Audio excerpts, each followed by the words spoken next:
Hello, darlings. It's me, Babs Levine, and to set the record straight, yes, I was that mystery woman seen leaving Elvis's Las Vegas hotel room in 1974.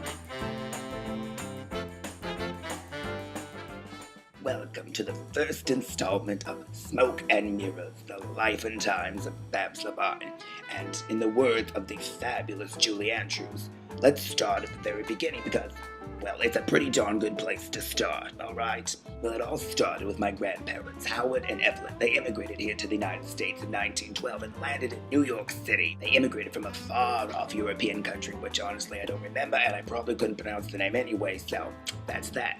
My grandfather was a wonderful musician, from what I've heard, and he could basically play any instrument that he picked up. My grandmother was a wonderful dancer, singer, and it wasn't long until they started performing in the vaudeville circuit, and very well known for their time. They were billed as the Two Tippingtons, and it was customary in that time period. Some immigration employee couldn't understand the name that my grandfather told him, so he just wrote down Tippington, and it stuck. Several years after immigrating here, they were blessed with a beautiful baby girl, my Aunt Belinda, and about a year after that, they were blessed again with the news that they were expecting another baby girl, my mother, Beatrice.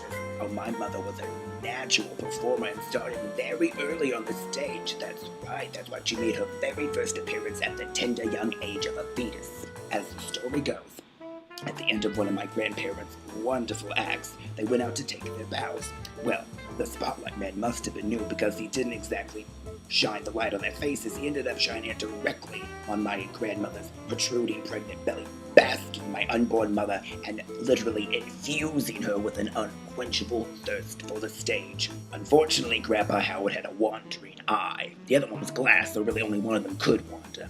But not even a month after my mother was born, he ran off with some young albino Russian contortionist that he had met backstage during an intermission, leaving my grandmother to raise her two young children on her own. Pig. Well, my grandmother, she wasn't known to be any shrinking violet. She didn't collapse in a pile of sobs. No. In fact, she punched out three of the closest men she could find and then continued to punch the brick wall of the theater till her knuckles split. So, needless to say, she was rather upset. Being a strong and creative woman, she decided to channel that anger into a positive emotion and decided to train her two young daughters to be stars of the stage. They were billed as the Two Tapping Tippingtons. That's right, they could tap dance and sing. And if you believe it or not, I swear this is true. There was a big commotion during the time because, they were the first ever Caucasian sister act in the United States under the age of 10 to receive a standing ovation during their first performance. It's true, look it up, I swear to you. They became very well known and traveled the world with their act. As the years went by, their fame grew and grew, almost as big as my hair. But, as usually happens, usually in movie musicals, but in this case it was real life, it didn't last. And a man came between them. My father. Next week on Smoke and Mirrors, she stumbled off, fell over, and landed in a tuba.